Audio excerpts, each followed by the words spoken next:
Voy a grabar la sesión, como siempre, tanto en mi celular que tengo aquí a mi lado, como en la computadora, y mañana les comparto el video. Muy bien. Pues en esta sesión tenemos una introducción que consiste en pensar un poco, analizar un poquito en unos cuantos minutos, qué sucede en el planeta en ausencia de las virtudes. Haciendo la siguiente aclaración. Muchísimas personas, incluso predicadores católicos, y hasta sacerdotes y obispos, y tal vez hasta cardenales, hablan sin saber de qué están hablando, acerca de la pérdida de los valores. Y debo aclarar, haciendo una aclaración contundente, que esto es falso. Los valores no se pierden. ¿Qué es lo que se pierde realmente? Las virtudes. Entonces estamos en una sociedad en donde aquella famosa canción de don Francisco Gabilondo Soler, que decía más o menos así: escondida por los rincones, temerosa de que alguien la vea, platicando con los ratones, yo soy la pobre muñeca fea. Firma la virtud. ¿Por qué? Porque hoy tal parece que la muñeca fea es la virtud. Fíjense, tengo un buen amigo en Monterrey que está escogiendo universidad para estudiar psicología. Y me decía que después de haber analizado el ambiente estudiantil de 3 o 4 universidades, decidió irse a una en donde él tiene la certeza de que sus compañeros no lo van a traer de su pera de entrenamiento por ser él una persona que ama la virtud. Pero que si se va al TEC, lo van a bulear, lo van a acosar, por no irse de juerga, por no irse de prostitutas, por no fumar, por no echarle ganas a la marihuana, por estudiar con formalidad. ¿Por qué? Porque el TEC podrá tener un alto nivel académico, pero tiene un bajísimo nivel ético. Y así la inmensa mayoría de las universidades de este país y probablemente del mundo entero podrán tener altos contenidos académicos de carácter técnico, de carácter frío, de carácter computacional, físico, químico, matemático, pero algo que nunca van a enseñar en ninguna universidad es la virtud. ¿Por qué? Porque es la pobre muñeca fea, temerosa de que alguien la vea, platicando con los ratones, escondida, ¿sí? Temerosa de que alguien la vea.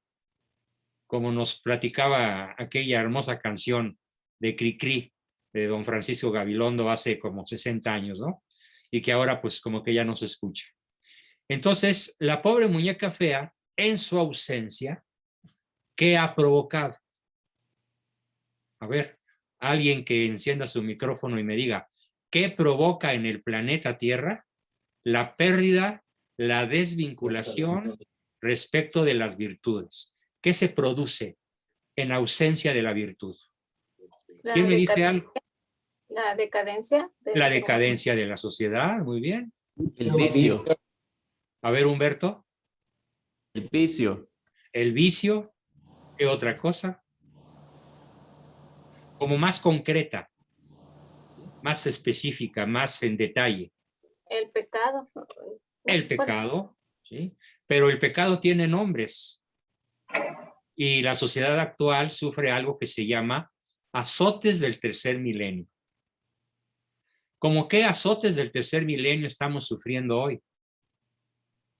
Yo tengo contabilizados 22 azotes del tercer milenio. Y cada uno de estos azotes está explicado en mi libro de Solo la persona virtuosa es feliz. ¿Quién podría señalar un azote particularmente cruel con la sociedad actual en ausencia de la virtud? El posmodernismo. El posmodernismo, la ideología de género, la drogadicción, el narcotráfico. Por ejemplo, hace rato leí en el periódico que hubo una matanza en Morelia, donde atacaron a una taquería, a un restaurante, y hubo 6 muertos y varios heridos. ¿Por qué sucede eso? Porque quien lo hace, uno, no conoce ni siquiera la palabra virtud. mucho menos el concepto. Y al no conocer ni la palabra ni el concepto, pues cómo vive, con vicios, apegado a los vicios de la sociedad actual.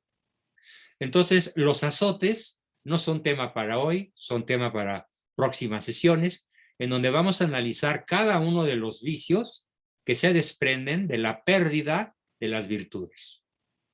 Volviendo al concepto fundamental, no son los valores los que se pierden, porque los valores somos los seres de la creación.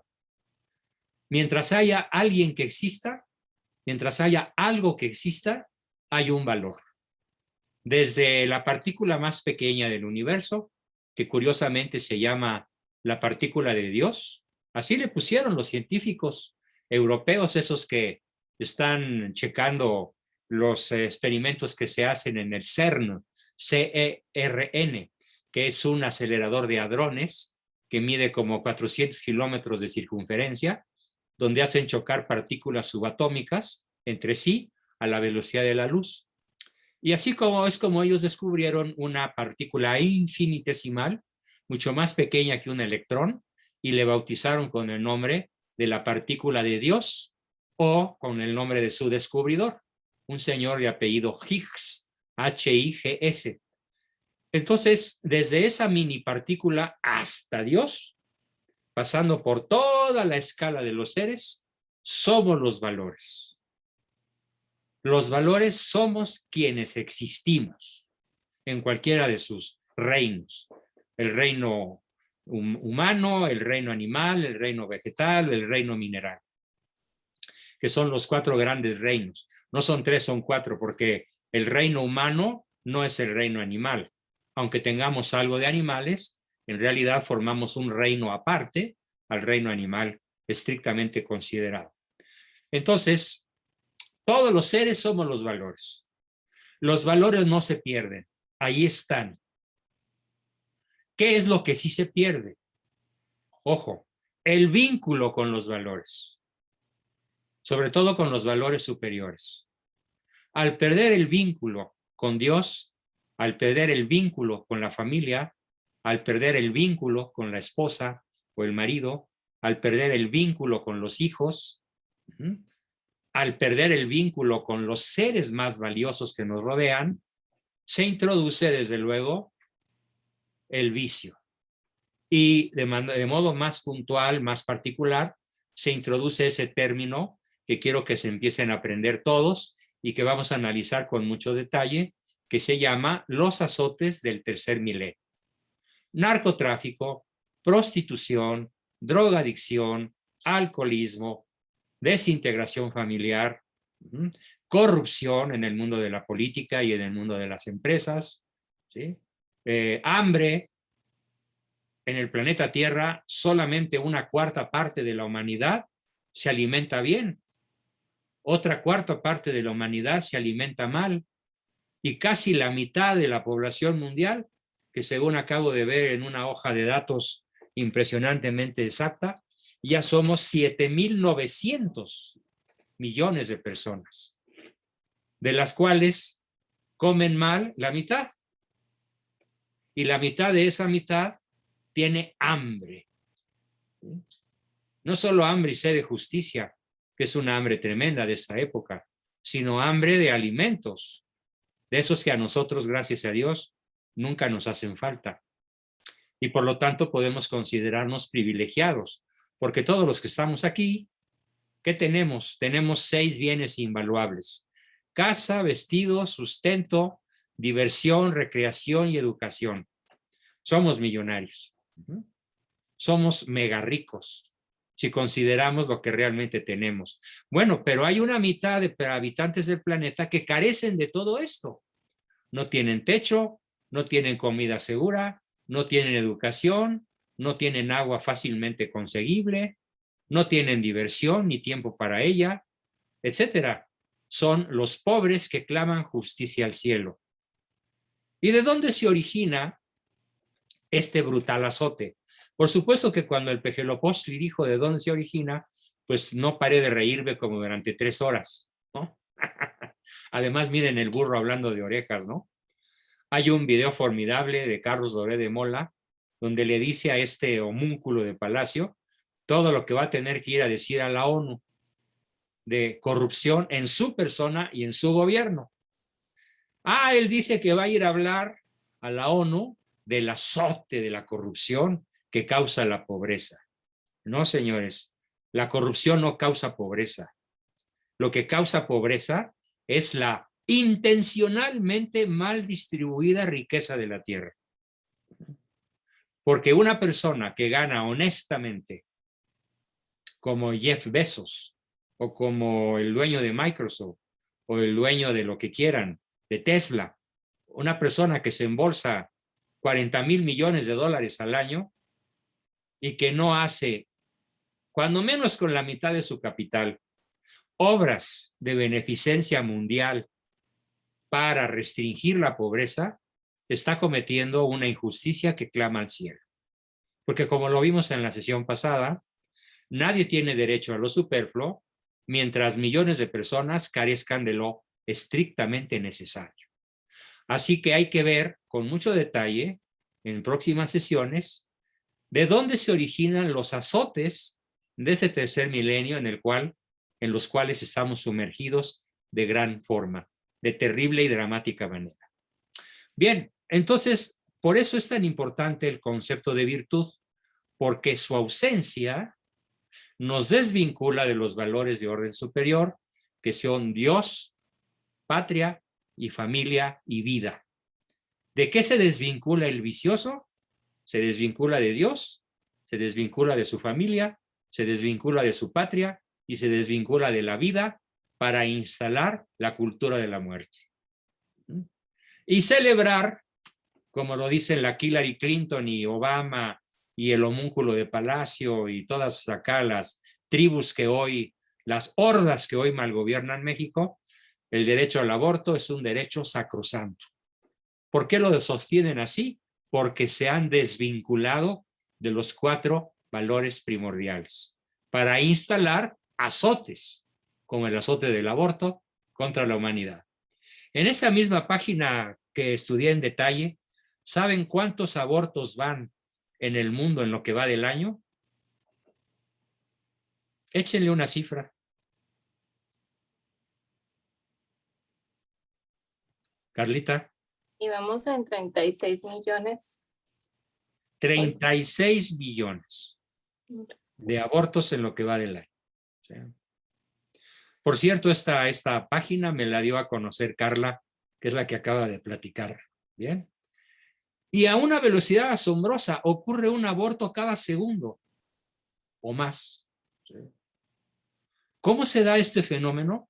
Por la pérdida de las virtudes y la desvinculación que se produce al perder la virtud con los valores supremos. ¿Por qué? Porque las virtudes son los vínculos con los valores supremos. Entonces, ¿qué es lo correcto? Perdiste las virtudes y perdiste el vínculo con los valores. No es que no tengas valores, es que no estás vinculado con ellos. Ellos existen, ellos ahí están, para que tú te vincules con ellos a través del ejercicio de la virtud. Esta es la introducción a la sesión de hoy y es una aclaración muy importante que no había hecho en sesiones anteriores. Así que, obviamente, en su momento estaremos analizando virtud por virtud, qué produce en el planeta Tierra la falta de prudencia, la ausencia de justicia, la ausencia de fortaleza, la ausencia de templanza, de fe, de esperanza y de caridad. Pero eso es otro ciclo que vamos a ver más adelante, porque en este momento estamos revisando el ciclo de cuáles son las virtudes y sus componentes esenciales. Así que entrando hoy en materia, hoy nos toca ver la virtud de la fortaleza. ¿Sí? La virtud de la fortaleza, que obviamente no se refiere a ese fenómeno psicológico mal entendido que produce neurosis, psicosis y hasta suicidios, que es el impulsor sé fuerte, en donde el niño lo aprende con una serie de mandatos estúpidos, crueles por parte de los padres, como aquellos de aguántate, no chilles, no te rajes, no seas vieja, no seas marica, no seas collón, no seas cobarde, no tengas miedo, y una sarta de estupideces parecidas que lo único que hacen es hacer que el niño se vuelva exactamente miedoso, cobarde y carente totalmente de la virtud de la fortaleza. Porque acuérdense, tocando de refilón el tema esencial de qué hacemos cuando un hijo o una persona o yo mismo tengo miedo. Lo importante es poderlo extraer, poderlo vomitar, para poder llegar a dominarlo. Pero si papá te obliga a no tener miedo o a no expresar que lo tienes, pues se está hinchando de miedo. Y si tienes tristeza, la solución no es decirte no tengas miedo, no tengas tristeza, no chilles por eso. La solución es consolar al triste, como lo dice el Evangelio en una de sus obras de misericordia espirituales. Consolar al triste, vivificar al que está contento, extraer el miedo a quien tiene miedo, acompañar o consolar al triste y dejar pasar la ira sin engancharse con ella, así como corresponder la ternura. Dicho sea de paso, de un manejo adulto de las emociones básicas del ser humano. Bien, entonces, ¿qué es la virtud de la fortaleza? Vamos a ver. La virtud de la fortaleza, nuevamente nos apoyamos en Santo Tomás de Aquino, si bien para esta virtud en especial he recurrido también a Aristóteles y a otros filósofos como Jacques Maritain, Bernard Lonergan, que tienen muchísimo que decirnos acerca de la virtud de la fortaleza. Vamos a ver primero entonces su definición. En la definición hay por ahí tal vez un par de palabras difíciles, pero las explicaré. Definición de la virtud de la fortaleza. Es la virtud que sostiene o entusiasma al apetito irascible y a la voluntad para que no desistan en su empeño por conseguir el bien arduo o difícil, ni siquiera ante el peligro cercano de perder la vida corporal. Tremenda definición. Vale la pena repetirla, pero ahora explicando con sinónimos lo que quiere decir alguna palabra por ahí dominguera. Dice entonces la definición: es la virtud que sostiene o entusiasma al apetito irascible. ¿Qué es el apetito irascible? Bueno, es un apetito como el hambre, es un apetito como el sueño, es un apetito como la sed. El apetito irascible es la capacidad de indignarnos, es la capacidad de enojarnos, es la capacidad de encolerizarnos, como dice Aristóteles, en el momento correcto, con la persona adecuada y con la cantidad o intensidad virtuosas. ¿Sí? Porque cualquier persona no virtuosa se puede enojar por cualquier cosa y ser injusto y débil en la explosión de su ira.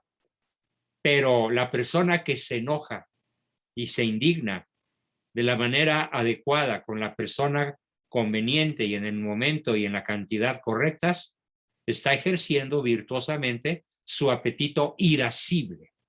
¿Sí? El apetito irascible también es, dicho de otra manera, la capacidad de enardecernos. Por ejemplo, estoy viendo, para analizarla, una serie de televisión que se llama Hernán, que es la historia de don Hernán Cortés, el libertador del indio, el creador de la nacionalidad mexicana. Y pues esta serie, que no recomiendo, más que a los muy ya entrados en el conocimiento de nuestra historia, que pueden ser la mayor parte o la totalidad de ustedes, tiene capítulos y pasajes excepcionalmente bien hechos. Y tiene capítulos y pasajes que son una calumnia contra Hernán Cortés y su gente. Una brutal calumnia. El resumen es que esta serie está hecha para denigrar a Cortés. Y de vez en cuando, pues tiene escenas en donde, pues, porque no hay más remedio, pues presentan la verdad como fue. Por ejemplo, una escena en donde se ven cientos de miles de calaveras que dejan indignadísimos y encolerizadísimos, furiosos, iracundos, enardecidos a Cortés y su gente. Y la reacción de Cortés es agarrar su espada y derribar aquella tétrica, putrefacta procesión de cráneos humanos que habían sido sacrificados previamente en los Zompantlis por los Huaytlatoanis, como el que actualmente encabeza la matazón de nonatos en México y en otras partes del planeta. Entonces, el apetito irascible es ese, ponerse furioso con quien conviene ponerse furioso. ¿Sí? Enardecerse con aquello que vale la pena enardecerse. Hay un pasaje en el cual Cortés, como dice Bernal Díaz del Castillo, salta de modo sobrenatural para destruir el ídolo enorme de Huichilobos, Huitzilopochtli, que tenía costas de sangre de hasta 60 centímetros de espesor, de sangre humana. Eso enardece al bueno, enardece al virtuoso. Y entonces acomete hazañas, fíjense, entusiasma, sostiene o enardece al apetito irascible y a la voluntad para que no desistan en su empeño por conseguir el bien arduo o difícil. Siguiendo con este ejemplo sacado de la serie Hernán, hay que ver la escena en donde Cortés es reducido a la mitad de su ejército en la noche triste, escapando de la ciudad de Tenochtitlán, de la crueldad de los aztecas, y a pesar de eso, rehace su ánimo y es capaz de derrotar a 200,000 aztecas, 200,000 aztecas, con un ejército de solo 150 hombres, 6 mujeres y 8 caballos. ¿Cómo le hizo? Para hacer una victoria militar, la más importante de toda la historia del planeta. Porque nunca, ni en la vieja Grecia, ni en la vieja Roma, ni en China, ni en Japón, ni en Egipto, ni en ningún imperio de la tierra, se dio una victoria tan contundente de un puñado de personas contra una multitud de salvajes, que además eran antropófagos y que no los querían matar, los querían agarrar vivos para comérselos después de sacrificarlos. ¿Cómo se dio esa victoria? Que es la victoria de Otumba, de la batalla de Otumba, que narraré con mucho detalle el próximo viernes. No falten, porque es el arranque de la hispanidad en México, la victoria de Otumba. Allí empieza la derrota de la élite azteca y el triunfo del mestizaje que ya había entre españoles y tlaxcaltecas. Porque ya había mujeres tlaxcaltecas que eran las esposas de los soldados españoles. Y ya había hijos en gestación. La esposa de Cortés ya estaba embarazada.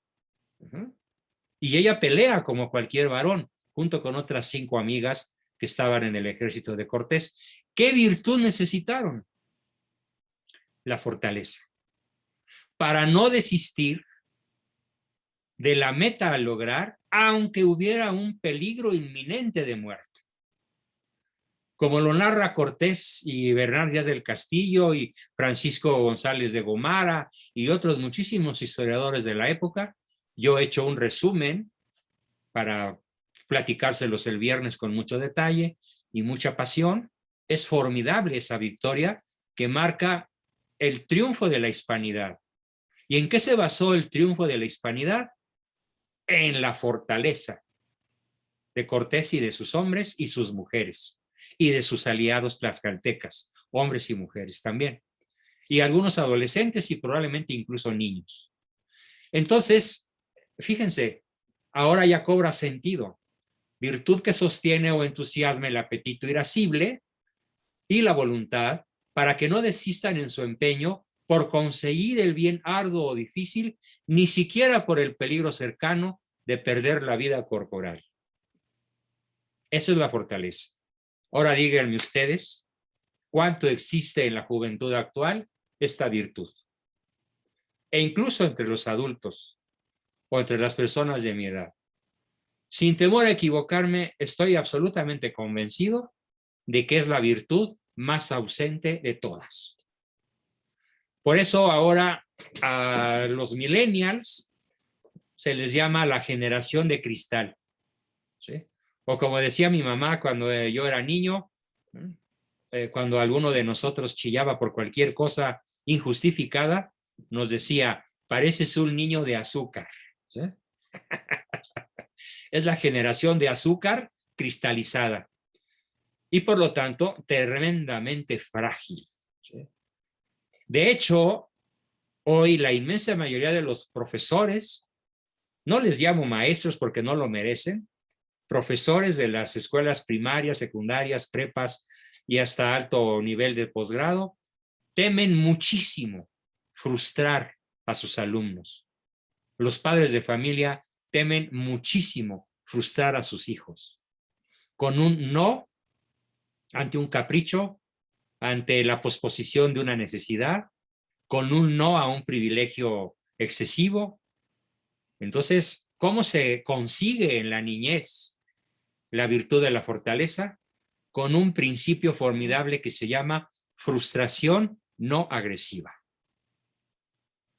Vas a frustrar a tu hijo con un no poderoso, pero a la vez empático y firme. Le vas a negar privilegios que no son necesarios para su calidad de vida. Le vas a negar, por ejemplo, papi, cómprame un refresco. Espérate 10 minutos. Espérate 5 minutos. Cuando llegues a la mesa, no te aboraces a agarrar el pan que ya sirvió la muchacha o el ama de casa. Espérate. Primero vamos a rezar y después vas a dejar pasar 1 minuto antes de darle la primer tarascada al bolillo. ¿Para qué? Para que vayas aprendiendo una de las características esenciales de la virtud de la fortaleza, que se llama tolerancia a la frustración. La virtud de la fortaleza se distingue porque la persona tiene mucha tolerancia a la frustración. ¿Y esto qué implica? Bueno, pues que no pierde la cabeza, la conserva en su lugar, no pierde su aplomo, no pierde su buen humor, no pierde su alegría, aunque tenga sed, aunque tenga hambre, aunque tenga sueño, o las 3 cosas juntas. Díganme cómo se pone su pareja, ¿no? O cómo se ponen ustedes cuando se les junta el hambre, la sed y el sueño. ¿Cómo se ponen? A ver, furiosos, enojados, intratables. Les toca a uno la piel y hace pss, ¿no?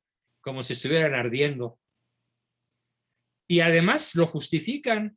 Es que estoy de malas. ¿Por qué? Porque me lleva de, ya se comen mis tripas unas a otras. Así que sírveme de comer rapidísimo, ¿no? Bueno, pues esa es una persona que carece de la tolerancia a la frustración y por lo tanto carece de la virtud de la fortaleza. Ahora bien, mucho cuidado. ¿Por qué? Porque los papás, yo conozco varios, en Monterrey, en Guadalajara y aquí en mi cantón también, conozco varios papás que con el ánimo de crear fortaleza en sus hijos, lo han llamado para formar a mis hijos, han incurrido en un pecado tan grave como el no frustrarlos de modo no agresivo. Y es frustrarlos excesivamente. ¿Sí? Por ejemplo, no permitirles comodidad, nunca. No darles permiso de tener su propia agenda, incluso cuando ya son adultos. ¿Sí? Tienen que seguir una norma cuadriculada, una norma estricta de salida, de llegada. Tienen prohibidas multitud de cosas, entre otras ciertas amistades, nada más porque le caen gordas al papá o a la mamá o a los dos, pero no producto de un análisis racional, justo, objetivo, de qué tan conveniente o inconveniente es esa relación de mi hija con fulano de tal. Entonces, volvemos al viejo concepto de la virtud es el justo medio entre dos extremos. Es bien importante entonces buscar aquella frustración para los que amamos y para los que están en formación con nosotros, buscar, sí, que tengan ligeras o grandes frustraciones, pero que obedezcan a una regla del justo medio. Que no sean exageradas, que no sean caprichosas, que no sean injustas, que no sean excesivas. Y normalmente los papás controladores, las mamás controladoras, que tienen un estilo de mando autócrata, autoritario, impositivo, generalmente imponen reglas injustas o imponen reglas que podrían ser mitigadas, imponen reglas que se antojan incluso pues de otras épocas, ¿sí? O se antojan propias de un convento en donde se ha hecho voto de pobreza, obediencia y castidad. Y pues una familia no es un convento. En una familia se tiene derecho a la comodidad, al aire acondicionado agradable, si es que el clima lo exige, a una buena cama, una buena comida, una buena mesa, un buen traguito de licor con moderación, fiestas, salidas, privilegios, permisos, lo natural, lo normal. Pero si el papá o la mamá quieren desarrollar desde pequeños en los niños la virtud de la fortaleza, es fundamental crear cierta frustración en ellos no agresiva. Por ejemplo, en la crianza de mis hijos, ustedes saben, un bebé recién nacido, pues pide teta cada 2 horas, ¿no? Bueno, entonces, ¿por qué no cada 3? Le sirve al bebé y le sirve a la mamá para tener periodos de sueño y de descanso un poquito más considerables que si el bebé pide la teta cada 2 horas y la mamá se lo da. Va a desarrollarse con más salud, con más fuerza, con más capacidad de respuesta, con mejor sistema inmunológico, un bebé al que enseñas a posponer un poquito su necesidad de comer en vez de tenerlo siempre a reventar, siempre satisfecho. Porque se ha demostrado que la frustración, cuando es no agresiva y cuando es no excesiva, genera en los niños el sentido de la realidad. Y aprende ese niño ligeramente frustrado, no de forma agresiva, sino de forma inteligente, a distinguir entre él y su mamá. Aprende que él es yo y mamá es tú. Aprende que él es uno y su mamá es otra. Y cuando esa pequeña frustración no agresiva no existe, sino una satisfacción constante y a tetas llenas, a manos llenas, se da el fenómeno patológico de que el niño crece sin diferenciarse como personita respecto de la madre. Y cuando tú le das a un adolescente o a un niño que ya no es un bebé, o a un joven, cuando tú le das a manos llenas, ¿qué cosa generas? Pues un hijazo de mi vidaza, un gordolfo gelatino, literal, un nini que ni estudia, ni trabaja, ni sabe, ni quiere, ni puede. ¿Por qué? Porque todo lo recibió, digerido y masticado y digerido, sin ningún esfuerzo de su parte. ¿Sí? Así que esa es la regla esencial para desarrollar en nuestros hijos o en nuestros subordinados o en alguna persona que dependa de nosotros, la virtud de la fortaleza. El justo medio que se llama frustración no ofensiva, frustración no agresiva o frustración moderada. Y es ahí donde muchos papás van a tener que aprender. De la izquierda, correrse al centro. De la derecha, correrse al centro. Porque en la izquierda no hay ninguna frustración. En la izquierda todo es darle alegría a tu puerco Macarena. En la izquierda es no hay límites. En la izquierda es todos tus antojos se te tienen que cumplir para que no te enojes, para que no te traumes, para que no te deprimas, para que no me odies, para que me ames. Qué terrible falsedad. Y en la derecha es te niego todo para que aprendas. Te niego, te niego, te niego, te niego, te niego, te frustro, te frustro, te frustro. Óyeme, pues si no es un convento, y aún en el convento, las reglas excesivas en los conventos de la Edad Media y el Renacimiento hicieron tronar gachísimo a muchas comunidades que habían empezado bien, con el justo medio del ascetismo, de la virtud de la fortaleza, de la tolerancia a la frustración. En ninguna parte, ni en el cuartel siquiera, se vale exagerar. Y conozco papás que tienen a su familia como en un cuartel, pero son muchísimas más numerosas las familias que tienen a sus hijos como si fuera un kinder donde siempre hay recreo. Y donde la tienda de dulces no cuesta nada. Y después la tienda de los automóviles, las motocicletas, la ropa de lujo, tampoco les cuesta nada. Porque papá compra todo.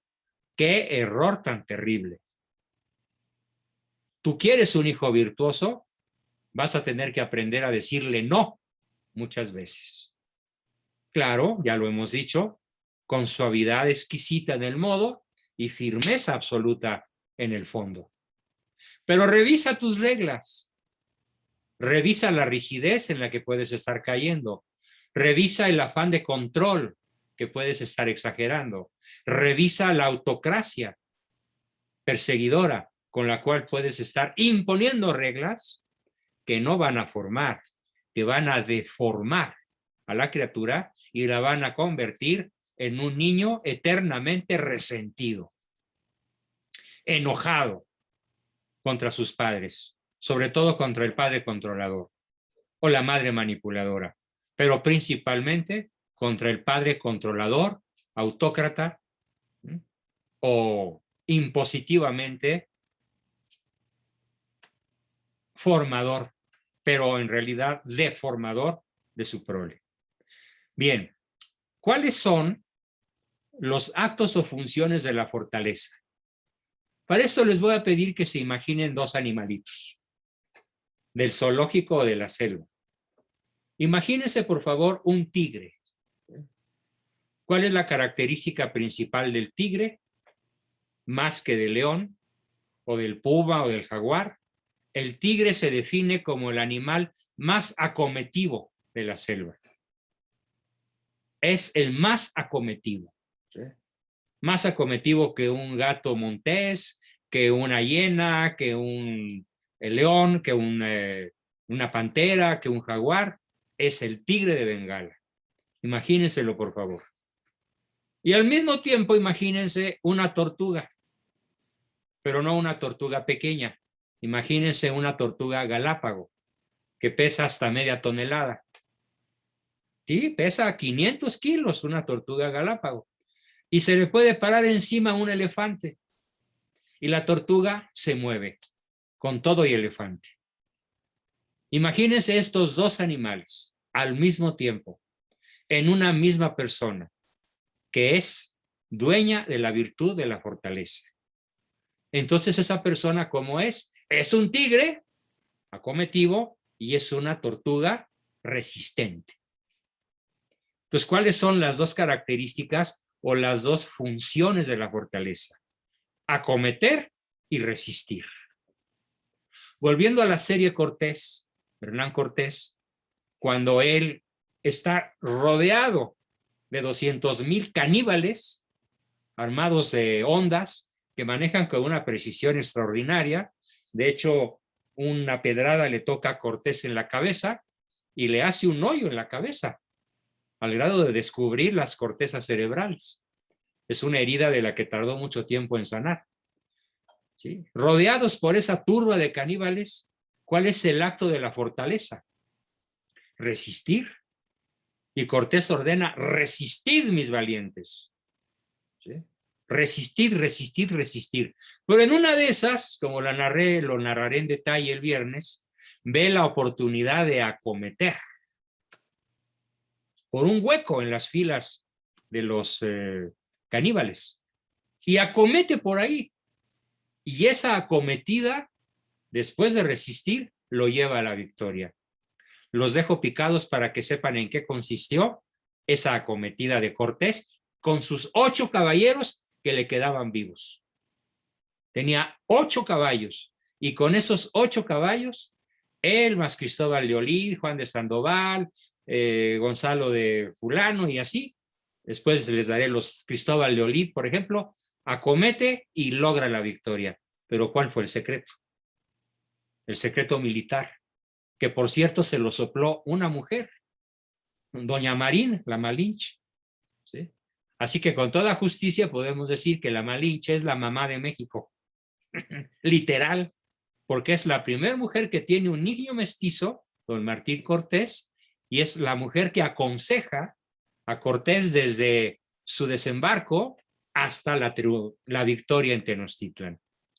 Siempre fue su consejera y él siempre fue dócil al consejo de una mujer indígena que tenía una cualidad extraordinaria que era la de ser políglota, porque hablaba 3 lenguas.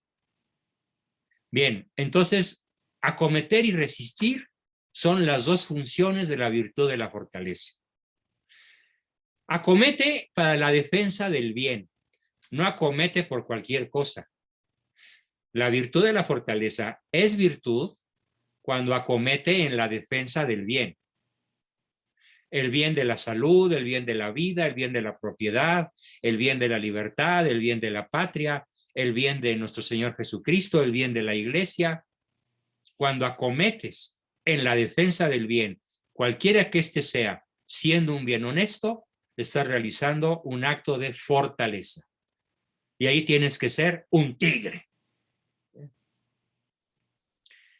Pero al mismo tiempo, si te falta la virtud de la resistencia, a pesar de que seas un tigre, si no eres resistente como la tortuga, que aguanta el elefante parado encima de ella y camina, pues entonces te falta la otra mitad.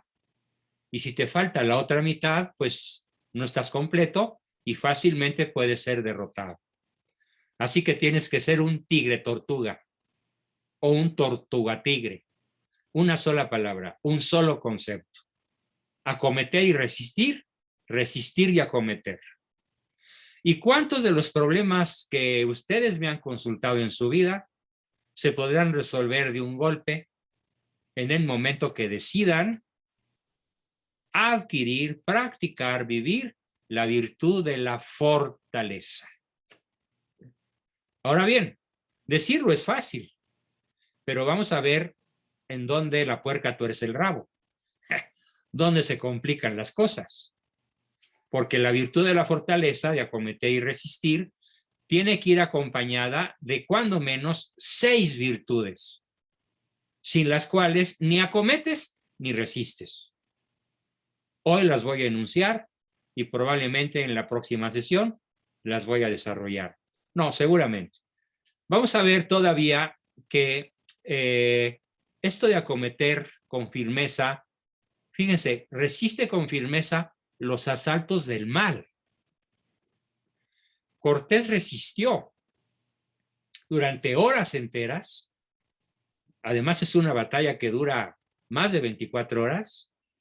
Resiste, resiste, resiste los ataques del maligno, de los que solo querían comer, atraparlos vivos, engordarlos, sacrificarlos y comérselos, como era la costumbre azteca, para no retroceder ni un paso en el camino emprendido.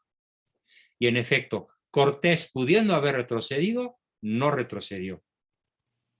Acometió para defenderse de los asaltos del mal. Resistió para contener los asaltos de la maldad. Porque, como lo dicen los historiadores de la época, el reino azteca, el imperio azteca, era ojo, lo dice Motolinía, uno de los grandes historiadores sacerdotes de aquella época, el imperio azteca era un traslado del infierno. Y Huitzilopochtli, era un demonio al cual adoraban los aztecas. Literalmente un demonio.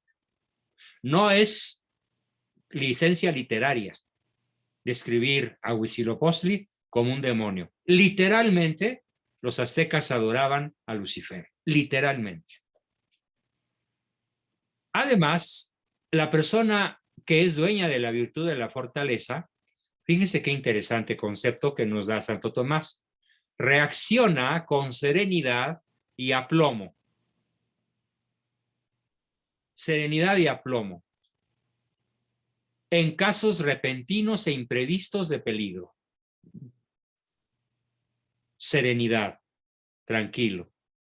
No le gana la ira, no le gana el miedo, no le gana la tristeza, no le gana el pánico, no le gana la ira, serenidad. Y aplomo frente a una circunstancia repentina e imprevista. Cuando Cortés realiza esa batalla de Otumba, él pensaba que se iba a enfrentar a un ejército como el que ya se había enfrentado días atrás, de 20,000 hombres. 20,000 contra 600 en la Noche Triste. Él consideró que la fuerza azteca iba a ser similar, pero de improviso, de imprevisto, sin que hubiera la menor posibilidad de imaginarlo, resulta que todos los cerros en kilómetros cuadrados a la redonda estaban llenos de aztecas. Caníbales y dispuestos a tomar los presos, engordarlos, comérselos después de sacrificarlos. Nunca se imaginó que el imperio azteca fuese capaz de reunir 200,000 guerreros para atacar. ¿Cómo reaccionó? Con serenidad y aplomo. Y además, constantemente todos los soldados españoles que traían en su mano, aparte de la espada, el rosario. El rosario. Igual que en la batalla de Lepanto, que ocurriría 50 años después, exactamente 50 años después, los españoles traían el rosario colgado, comenzando por Cortés, la Malinche también traía su rosario, ya bautizada desde 2 años atrás, y a base de rosariazos se enfrentaron con aplomo, serenidad y firmeza a un ejército miles de veces más grande que el suyo. Además, con la enorme diferencia de que por cada tiro de arcabuz había 30 flechazos aztecas. O sea, ¿cuánto se tardaba un arcabucero en cargar su fusil?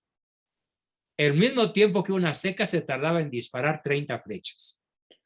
O sea que eran aquellos arcabuces de espérame tantito mientras lo cargo, ¿no? Varios minutos. Terrible diferencia de desventaja militar. Pero bueno, a pesar de todo, de forma imprevista, de forma repentina, se enfrentó y triunfó. Gracias a su capacidad de resistir y a su capacidad de acometer. Pero no nada más de él, sino de toda su comitiva, tanto militar como civil, y de sus aliados tlaxcaltecas, que describen los historiadores como particularmente aptos para la guerra por su natural fortaleza. Claro, ya tenían 2 siglos de combatir contra los aztecas, ¿no? Algo habían aprendido en 200 años de opresión. Ahora bien, voy a mencionar, solo a mencionar, cuáles son las virtudes relacionadas con la fortaleza. ¿Sí? Son 6 virtudes. Las voy a enumerar brevemente. También voy a enumerar los vicios contrarios a la virtud de la fortaleza, y con esta enumeración terminaremos nuestra exposición de hoy para dar paso a sus preguntas, comentarios y aportaciones. ¿Cómo distinguimos a una persona dueña de la virtud de la fortaleza? El primer rasgo que me salta a la vista, que es una virtud tremendamente desconocida en nuestra época, es la magnanimidad. El corazón magnánimo, que nos lleva a realizar grandes obras con generosidad, prontitud y confianza en conquistar el fin. Estas obras son espléndidas y dignas de admiración y perduran a lo largo de la historia. Si no somos magnánimos con la esposa, con el marido, con los hijos, con el prójimo, con nuestros subordinados, hasta con nuestros adversarios, difícilmente seremos virtuosos. La magnanimidad. Lo explicaremos con muchísimo más detalle recurriendo a ejemplos históricos, en nuestra próxima sesión. La segunda virtud propia de la fortaleza se llama magnificencia. Fíjense la maravilla que es el castellano. Magna animidad. Se refiere al ánimo, se refiere al espíritu, a la psique, la magnanimidad. Y la magnificencia se refiere al facere, al hacer, cosas materiales. Entonces la magnanimidad se refiere a cosas espiritualmente grandiosas. Y la magnificencia se refiere a cosas grandiosas en el plano material. El fuerte es magnánimo y magnificente. ¿Sí? Las dos cosas. Con la diferencia, pues, ya anotada. La tercera virtud de la fortaleza, y es aquí donde la puerca tuerce el rabo, se llama paciencia. La paciencia es la virtud esencial de la fortaleza. Si no tienes paciencia, no eres fuerte. Estás a años luz de poder ser definido como una persona dueña de la fortaleza. Y no me valgan a salir ahora con aquella oración que hacía un cuate que decía, Señor, Señor, Señor, reconozco mi impaciencia. Sí, Señor, la reconozco. Dame paciencia, pero ya. Pues, ¿dónde está la paciencia? En la forma de pedir está el dar, ¿no? Así que Dios nunca le hizo caso. Siguió siendo impaciente. Porque Dios no te va a dar la paciencia. Lo que nos dio Dios es la facultad para adquirirla. Pero Dios no te va a dar aquello que tú puedas conseguir por ti mismo. Esto es un secreto fundamental. Dios no te da más que la facultad para decidirlo, que se llama libre albedrío. Y claro, hay un auxilio formidable que tenemos los cristianos que vivimos en gracia. Y es la maravillosa fuerza que nos da estar en gracia de Dios, estar en amistad con Dios. Por esa razón se ganó Lepanto. Y por esa razón se ganó la batalla del Puente Milvio. Y por esa razón se ganó la batalla de Otumba. Porque todos los soldados católicos estaban en gracia. En el caso de Otumba, el padre Olmedo los había confesado a todos, los heridos y sobrevivientes, y los poquitos que quedaban enteros, que eran unos cuantos. Pero no pensemos que Dios nos va a dar la paciencia. Es una decisión nuestra. Y Dios te puede ayudar con su gracia, pero sin tu decisión, el que te salva, el que te creó sin ti, no te salvará sin ti. Así que a ponerse vivos y a buscar la decisión y a llevarla al terreno de la práctica de ser aplomado, paciente, tranquilo y sereno frente a las cosas que generalmente nos hacen reaccionar de modo impaciente. La siguiente virtud que también vamos a analizar con mucho detalle es una palabra dominguera que quiero que se aprendan, que se llama longanimidad. Imagínense una salchicha larga, ¿sí? Enormemente larga. Por eso se llama longaniza, ¿no? ¿Qué es la longaniza? Pues una salchichota que puede medir hasta varios metros de largo. Bueno, pues la longanimidad quiere decir lo mismo. Es un estado de ánimo que se prolonga incluso por muchos años, en tanto obtienes el fin buscado, sin perder el entusiasmo por obtenerlo. Una maravillosa virtud que vamos a ver incluso el viernes en Hernán Cortés. La capacidad de seguir con una empresa y otra y otra y otra y otra durante toda su vida. Después de conquistar Tenochtitlan, pues va a Centroamérica, y después de ir a Centroamérica, pues se va a donde ahora se llama el Mar de Cortés, que este imbécil de Palacio le quiere llamar el mar de la, ¿qué? De la prosperidad o algo así. ¿Sí? Así como se llama el gas ese que andan ahora vendiendo caro. El gas, ¿cómo se llama? Ya se me pasó el nombrecito, pero no importa. Bueno, la longanimidad. Y luego tenemos la quinta virtud, perdón. Gas del bienestar. Ese. Pues así le quieren poner al mar de Cortés, por odio a Cortés. El mar del bienestar.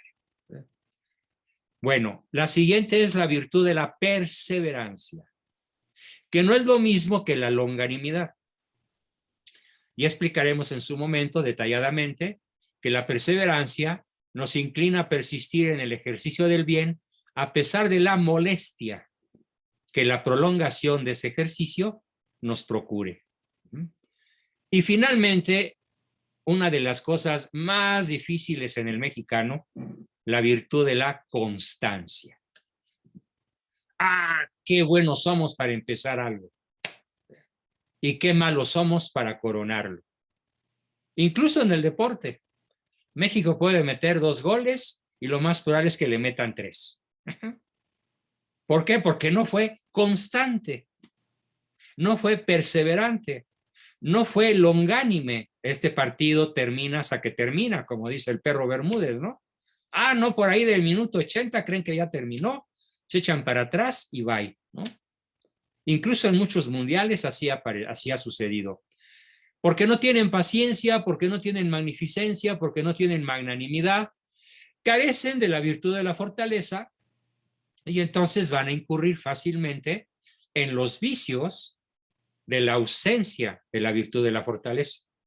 Nada más los voy a enumerar, que son la presunción. Una persona presumida parece ser fuerte, pero es profundamente débil. Una persona ambiciosa parece ser fuerte, pero es profundamente débil. Una persona vanidosa y pedante, ¿sí? Parece ser fuerte, pero es incapaz de acometer grandes hazañas y de resistir grandes maleficios.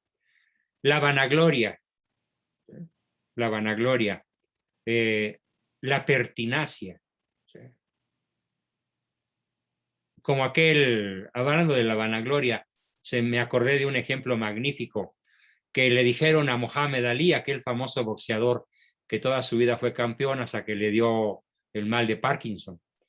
Y le preguntaban, oiga, señor Mohamed, ¿usted es el boxeador número 1 del planeta? Y se enfurecía, se levantaba del sillón donde estaba echándose una siestita y decía, falso, falso, falso, no soy el número 1, soy el único. Eso no lo hace fuerte. Eso es vanidad, pedantería, presunción, pero no es fortaleza. Y es parte de la historia de Mohamed Ali. Así se definía él. No soy el 1, no soy el número 1, soy el único. A ver quién se lo cree, ¿no? Y posiblemente Hugo Sánchez incurrió en el mismo pecado. Soy el único que fue campeón en Europa 5 veces. ¿Sí? Bueno, pero ya vendrán otros, ¿no? Como de hecho ha sido. Bien, y finalmente, la falta de fortaleza te hace, ojo, ser pertinaz. La palabra pertinacia es la exageración de la terquedad. Una persona necia, terca y pertinaz parece fuerte, pero no lo es. Es necia, es viciosa. Una persona que de cualquier cosa se pelea tiene el vicio de la discordia. No es fuerte. El que de todo se enoja o se pelea. O la virtud, el vicio de la disputa. De todo se molesta, de todo echa carnes y maldiciones. Una persona desobediente tampoco tiene la virtud de la fortaleza. Y finalmente, en la lista de vicios opuestos a la virtud de la fortaleza, tenemos otra palabra dominguera para terminar nuestra sesión del día de hoy que se llama, ojo, pusilanimidad. ¿Qué es la persona pusilánime? Hay que entender un poco de latín. Pusilánime viene de la palabra latina puchila. Se escribe con doble L y doble C, puxilla. Puchila se pronuncia, ¿qué quiere decir? Pequeña niñita menor de 3 años. Una puchila. Entonces, ¿cuál es el ánimo de una puchila? Pues imagínense qué podría sentir una puchila viendo a un guerrero armado que la está atacando, ¿no? Pues tendría un pánico tremendo.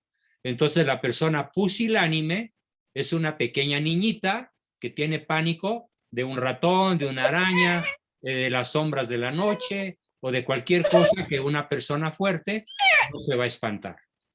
Por ahí se oye un ruido muy desagradable, ojalá lo pudieran silenciar, porque yo intenté hacerlo, pero no pude. Bien. Bueno, pues con esto terminamos nuestra exposición de hoy y todavía nos queda un buen rato.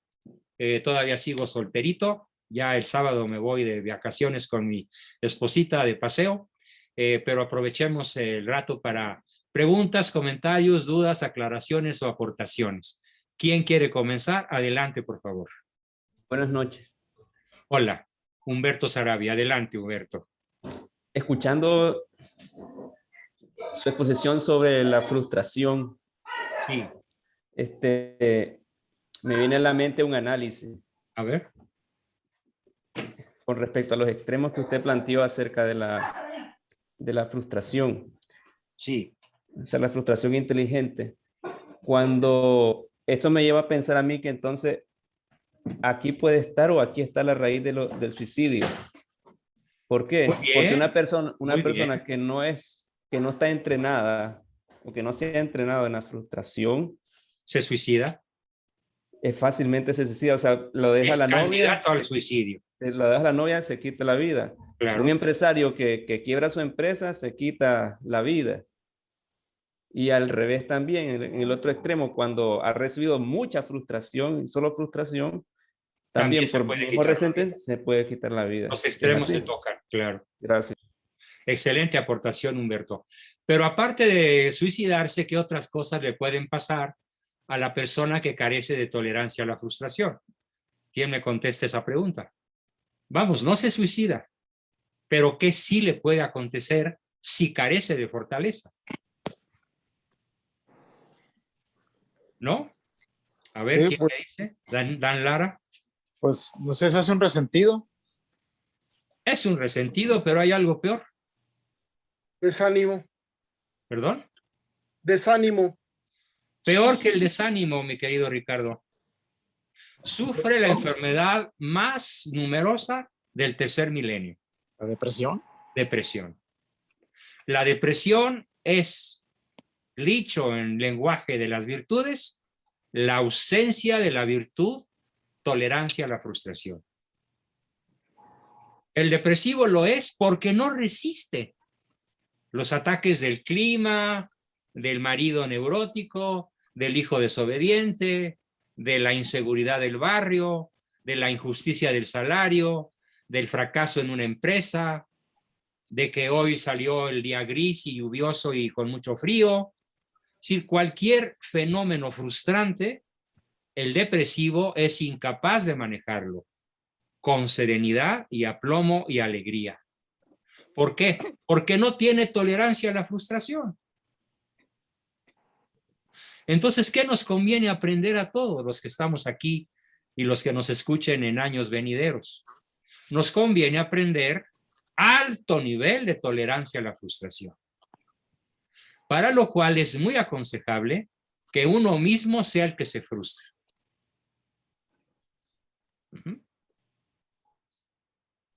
Bien, Dan. Profesor, Levanita y luego María Eugenia. Y luego Zoom User. A ver, Daniel. Iba a hacer un comentario, me quedé pensando en lo de Cortés, de la fortaleza que él de tuvo. La que chorreó, hizo gala, sí. Sí, de que un momento su gente, su equipo de trabajo se quiso echar para atrás. Sí. Y los forzó. Dijo, no son valientes, pues los voy a hacer fuertes. Y dijo, vamos a quemar las naves. Y ordenó no quemarlas, hundirlas. Bueno, hundirlas. En realidad, el pasaje histórico correcto es que él agujeró la parte de la línea de flotación para que el agua entrara a la sentina de los barcos, que es la parte más inferior, hueca, porque ahí no hay nada. Y una vez que el agua entró a la sentina, pues la nave se hundió. Y lo hizo con sus 11 navíos. Hundió sus naves. Es falso que las haya quemado. El pasaje histórico correcto es que las hundió. Las barrenó y las hundió. para que nadie tuviera la tentación de regresar a Cuba.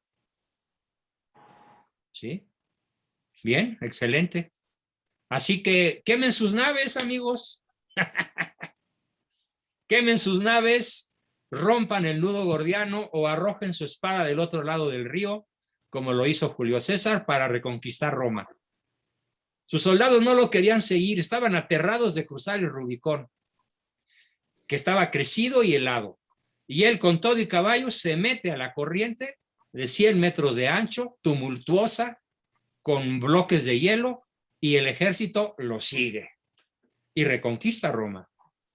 Así que, ¿qué nos conviene? Pues esas tres cosas: cruzar el Rubicón, cortar el nudo gordiano de un solo tajo. Di que sí, de una vez digan que sí a lo que más trabajo nos cueste, como lo hace Alejandro Magno al cortar el nudo gordiano, de un solo tajo y de una sola vez. Y quemen sus naves, bueno, hundan sus naves para no regresar a la comodidad de Cuba, donde había mucha decadencia ya. ¿Sí? Por esa razón, los soldados de Cortés prácticamente aniquilan al primer encuentro a los soldados de Pánfilo de Narváez, que en número superior habían sido enviados por Diego Velázquez para secuestrar y llevarse a Cuba a Cortés. No pudieron con él. Fue algo así como chicos de primaria contra soldados armados. Así venció él de fácil a Pánfilo de Narváez, que tenía la consigna de llevárselo a Cuba de regreso. Es una ventaja enorme para la vida tener la virtud de la fortaleza. Bien, María Eugenia, querías levantar la manita, adelante. Sí, tengo un comentario y tengo una pregunta. Adelante. El comentario es que justo el otro día, tratando de enseñarle a mi hijo paciencia, pues eso, me pidió algo y le dije: hasta que llegue tu papá de viaje lo vemos. Frustradísimo, ya me me dice: berrinche. deja de estarme enseñando virtudes. Le digo, o sea, ya sabe el juego.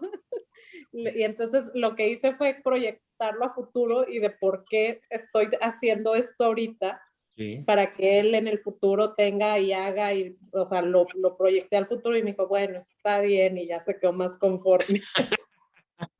Bueno, acuérdense de la mercadotecnia de la virtud. ¿Cuáles son las 5 ganancias que toda persona virtuosa va a obtener? Eficacia, eficiencia, rapidez, oportunidad y entusiasmo en la conquista del bien honesto. Entonces, dile a tu hijo: ¿quieres ser un estudiante eficiente que siempre saque 10? Sé virtuoso. ¿Quieres ser un estudiante eficaz que siempre logre el objetivo? Alcanzarás los dinteles de la gloria. ¿Quieres ser un estudiante virtuoso, oportuno? Sé virtuoso, para que todas tus tareas estén terminadas cuando se necesitan, no cuando te da la gana. ¿Quieres ser una persona de éxito? Entonces te conviene ser rápido, porque la persona virtuosa es rápida al hacer sus cosas. No anda pidiéndole permiso a un pie para levantar el otro, ¿no? Lo hace ya, sobre la marcha. Eso fue una de las grandes virtudes de Cortés, que es nuestro héroe del momento, por el mes que estamos celebrando, el mes de la Hispanidad. Era tremendamente rápido. Imagínense lo que es hacer un viaje a pata de Veracruz a Tenochtitlan, y luego a Centroamérica, y luego a Sonora. ¿Ya qué le pasa? Es un rayo de la guerra. ¿Y quién gana la batalla de Lepanto realmente? No fue Don Juan de Austria, no fue Colonna, no fue Barbarigo, fue un señor de apellido Álvaro de Bazán, al que llamaban el relámpago de la guerra, ¿sí? Que atacó justamente de manera fulminante a larga distancia. Ricardo nos hizo el favor de contarnos que fue una especie de milagro, porque con su catalejo logró ver hasta donde el catalejo no alcanzaba, y atacó a una velocidad impresionante, ya con el viento a su favor. ¿Sí? O sea, la rapidez va a ser una de las características fundamentales de un estudiante virtuoso. Y entonces, el estudiante oportuno, eficiente, eficaz, rápido, y que además hace las cosas con alegría, pues va a ser un premio Nobel. Ujú. O va a tener un salario varias veces superior al del rival, porque lo que más valoran las empresas en la actualidad, aunque no lo digan así, es la persona virtuosa. Claro, queremos eficiencia, queremos eficacia, queremos just in time, o sea, oportunidad. Queremos rapidez de servicio. Espérame, pues estás describiendo una persona virtuosa. ¿Y eso qué? ¿Se come o vuela? ¿Por qué? Porque no conocen el concepto madre. Y nuestros hijos tampoco, desgraciadamente. Y es un concepto muy combatido en la escuela. Ay, sí, eres un santurrón. Ay, sí, eres una hipócrita, eres una mustia, eres una vieja anticuada, eres una persignada. No, soy una persona virtuosa y por lo tanto me gusta ser rápido, eficiente, eficaz, oportuno y disfrutar del bien que hago. Esa es la mercadotecnia de la virtud. Nunca me cansaré de repetirla hasta que sea parte esencial de sus neuronas. Doctor, la pregunta que quería hacer es respecto a los valores. A ver. Entiendo los valores de orden superior, que vendrían siendo como los 4 que mencioné. Centralista. Dios, patria, familia, vida. Son los 4 valores superiores. Sí. Y de ahí, digamos... Hay otros valores que también son valores. Okay. Por ejemplo, el dinero es un valor. Okay. Por eso hablamos de la bolsa de valores. ¿Qué requisito tiene el dinero para ser un valor y no un antivalor? Muy sencillo, que haya sido conseguido honestamente. Entonces, el dinero conseguido con honestidad es un extraordinario valor. Es más, ¿sabes en qué lugar lo coloca Santo Tomás? Como el primero de los medios. Okay. Algo así como con dinero baila el perro, chilla la manteca. ¿Sí? Y sin dinero, pues no hay ni comida, ni casa, ni sustento. Claro. Entonces, por eso es muy importante entender que el valor de las cosas depende de su grado de honestidad. Y entonces así tenemos los valores que no son los 4 que mencioné, ¿sí? Que son la salud, el dinero, ¿sí? La riqueza, la fama, la fortuna, ¿sí? El afecto, la ciencia, el arte, la literatura, todos son valores.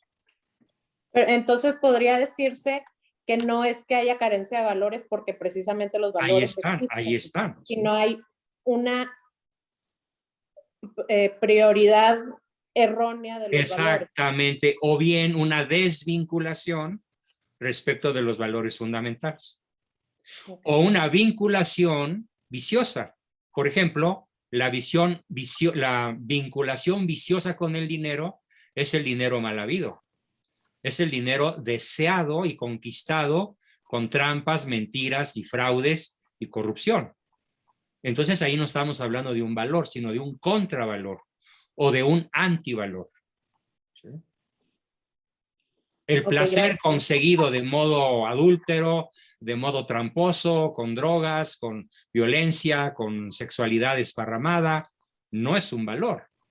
Pero el placer conseguido dentro del ámbito del matrimonio sacramental válido es un valor enorme.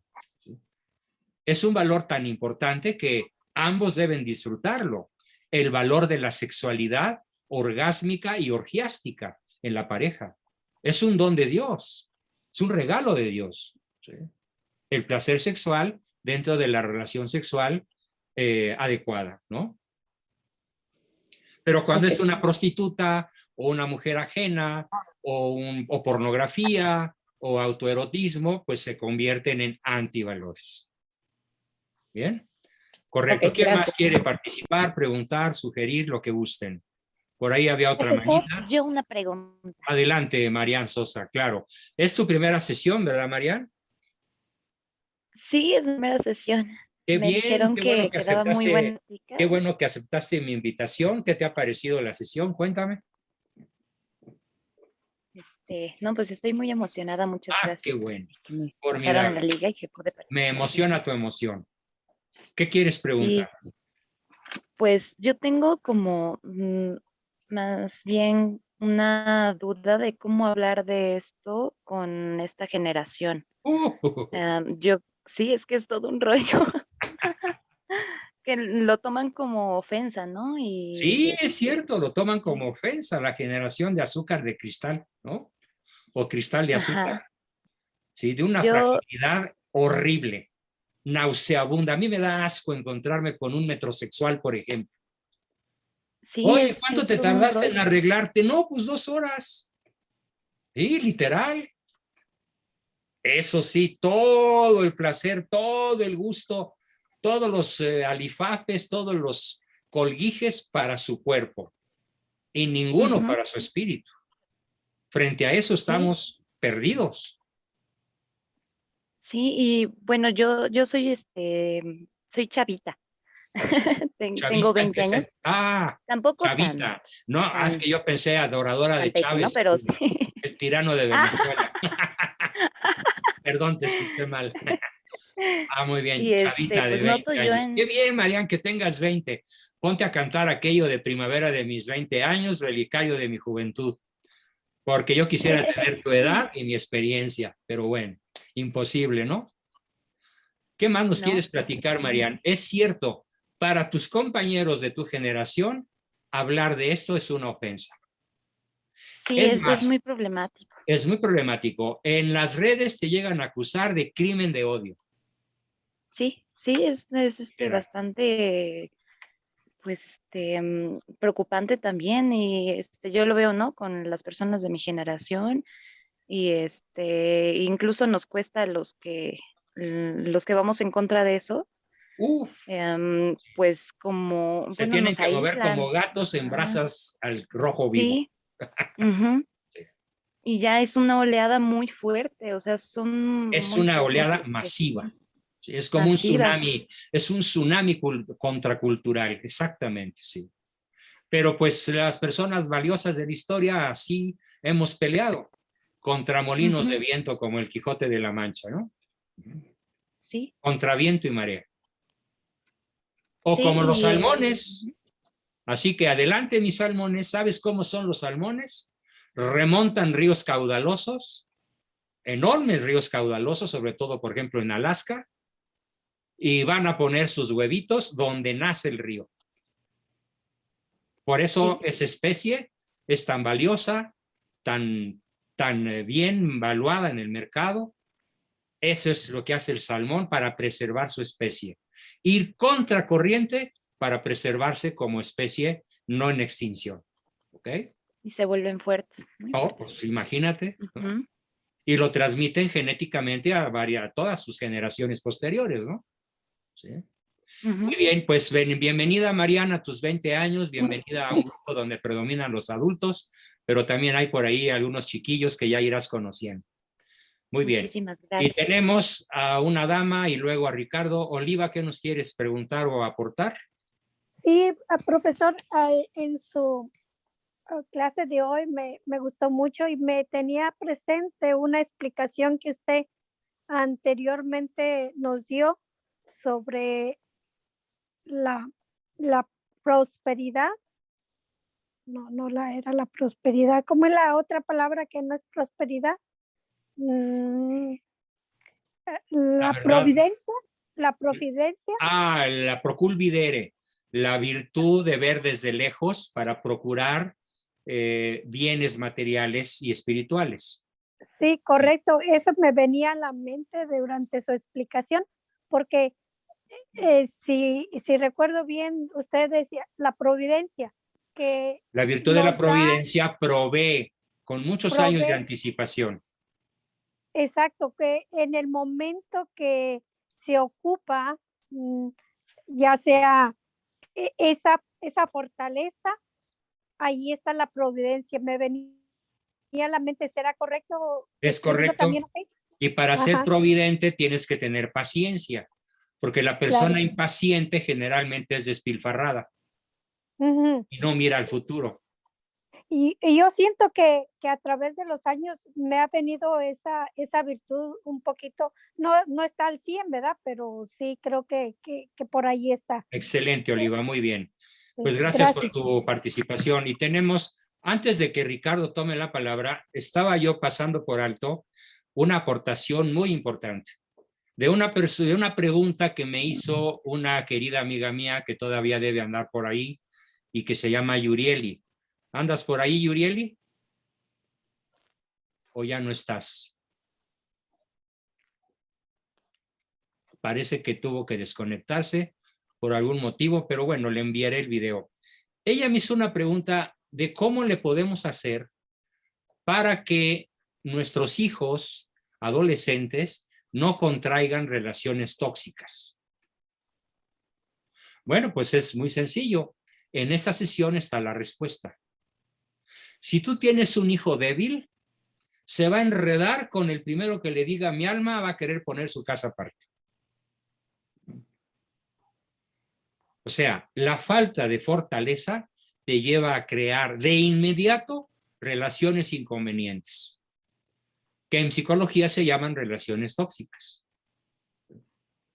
Te vas a juntar con el menos adecuado y va a suceder aquello de que quien con lobos anda, pues a aullar aprende, ¿no? Y dime con quién andas y te diré quién eres. Si tú eres fuerte, te van a buscar los fuertes o te van a buscar los débiles que quieren aprender a ser fuertes y se van a cobijar en tus alas y vas a ser un águila. Pero si no eres fuerte, vas a ser una gallina. Y en cuanto se oye algún peligro, la gallina corre a esconderse. Y te vas a juntar con otros gallinas y vas a establecer relaciones de gallinero, ¿sí? Relaciones tóxicas y no relaciones como las que establecen las águilas, ¿sí? Que pueden volar a 10,000 metros de altura y clavarse a velocidad de 300 kilómetros por hora para agarrar con sus garras un conejo y remontar con él, y a veces hasta un venado, aunque no sea muy grande, para alimentarse semanas enteras a ella y a sus polluelos. Sí, el águila es también equiparable, perdón, la fortaleza es también equiparable al vuelo del águila. Y la debilidad es equiparable a la corretiza de la gallina asustada. Bien, pues esto lo quería decir, esto es lo que pregunta que me hizo Yurieli, que no sé, tuvo tal vez que abandonar la sesión, pero lo estoy grabando porque estoy seguro de que de todas maneras verá el video cuando se lo mande. Bien, Ricardo, ¿cuál sería tu pregunta o aportación de hoy? Adelante.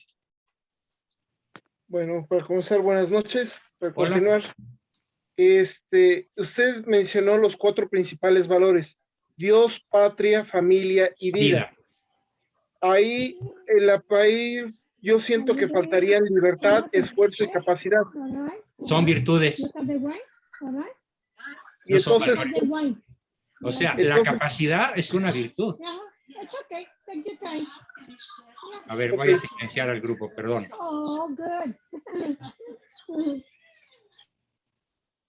Enciende tu micrófono. A ver, ¿cuáles dijiste? ¿Capacidad? O sea, entonces, ¿cómo quedaría la libertad? La libertad es una, espérame, la libertad es una facultad. No es ni valor ni virtud, es una facultad.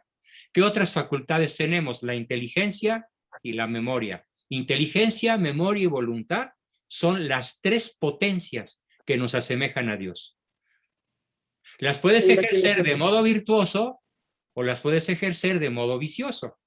De acuerdo. La inteligencia para el mal, la libertad para el mal, la memoria para el mal, o bien para el bien, ¿sí? Pero hay que diferenciar muy bien virtudes, valores y potencias o facultades.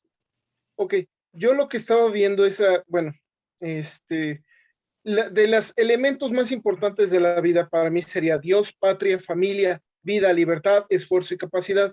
Y esfuerzo es virtud, esfuerzo es fortaleza. Voy de acuerdo. A lo que voy es, estos 7 elementos que estoy mencionando es lo que ahorita está siendo más atacado por todos estos grupos comunistas, por estos grupos que están queriendo imponer la nueva era, que están queriendo poner la ideología de género, etcétera, etcétera. Esto es precisamente lo que están atacando. En ese paquete que tú acabas de mencionar de 7 cosas, 4 son valores. Una es facultad y esfuerzo. ¿Y qué otra cosa dijiste? Y capacidad. Y capacidad, sí, o inteligencia.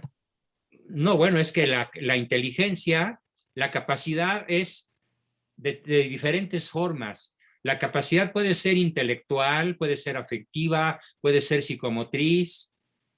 O sea. Inteligencia, entonces, dejémoslo entonces en inteligencia. Entonces sí, entonces la inteligencia es una facultad. Sí. Y también está siendo brutalmente atacada. Bueno, en México tenemos un ejemplo patético, ¿sí? Lo dijo el Pejeloposi con todas sus letras. Confío 99% en la lealtad y 1% en la capacidad. Bestial, ¿sí?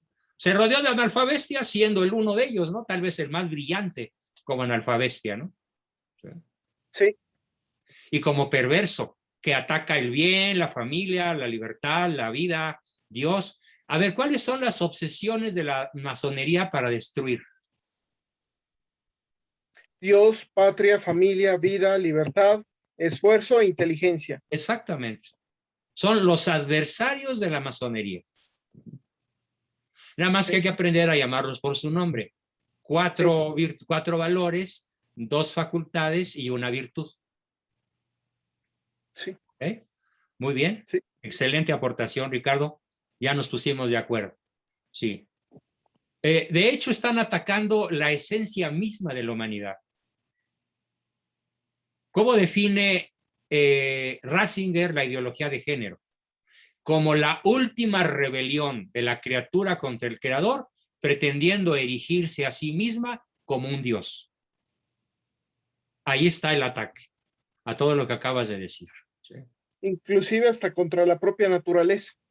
Correcto. Lo esencial en la ideología de género es que es contra natura, antinatural, esencialmente. ¿Bien? Sí. Y no hables en contra de ello porque se te vienen encima. Eres una persona llena de odio. A mí cada rato en la red me dicen, ¿por qué nos odias tanto, Juan Bosco? Yo les contesto, no te odio a ti, persona. Odio los males que te estás consiguiendo tú solito. Detesto el daño que te causas. Tú homosexual, tú lesbiana, tú adúltero, tú mujeriego, tú... Transgénero. Exacto. Detesto el mal que te causas y lucho contra ¿qué? Contra el mal que te provocas tú mismo. Ese es mi adversario, no tú. Tú no eres mi adversario. Yo amo tu bien y por eso combato el mal. El mal que tú estás inyectándote todos los días a manos llenas y con la bocota totalmente abierta, ¿no? Sí. Y las 2 herramientas principales para destruir estos 7, 4 valores, 2 virtudes, 2 facultades, una virtud, tienen su nombre. Es el relativismo ético y el hedonismo en las costumbres. Ahí están las 2 armas neutrónicas contra los 7 entidades que acabamos de mencionar. Relativismo y hedonismo. Relativismo, pues no, nada es bueno, nada es malo, todo es del color del cristal con que lo miras. Y como decía Enrique IV de Navarra, París bien vale una misa, ¿no? O sea, dale alegría a tu puerco Macarena, ¿no? Es en qué la giran. Y por eso nuestra amiga de 20 años que se acaba de sumar al grupo, pues la tiene tan difícil y en general todos nosotros, ¿no? Hoy me acaban de expulsar de 3 grupos de Facebook de supuestamente filosofía. ¿Por qué? ¿Qué te atreviste a decirles? Cuéntanos.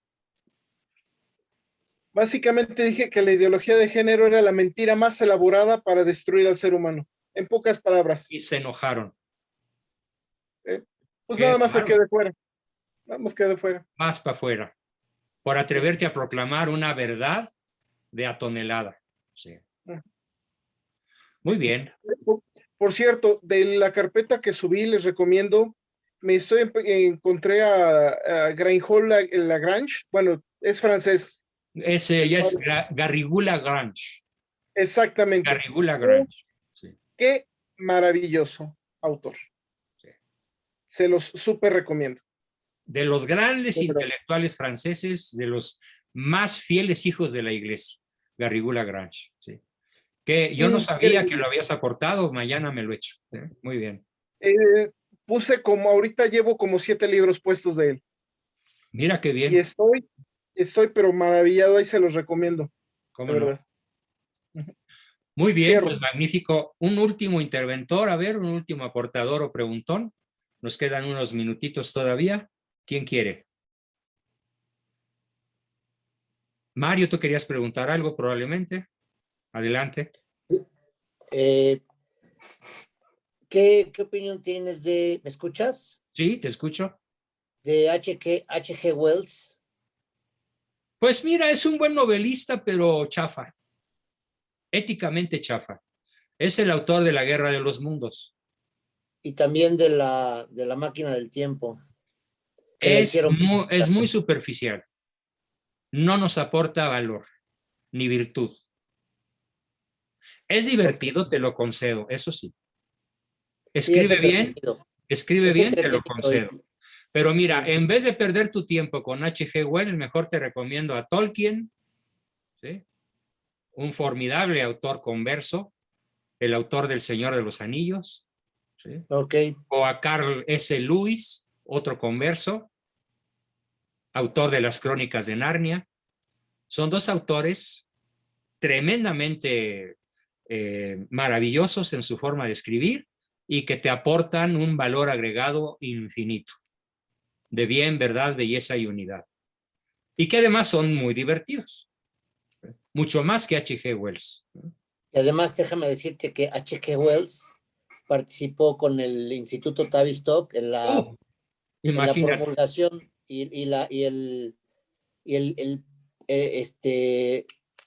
estaba muy a favor de que la sociedad se drogara con marihuana y con LSD. Pues ahora tenemos aquí a alguien muy favorable para eso, que es el Congreso, y Vicente Fox ya anda vendiendo marihuana en todo el país.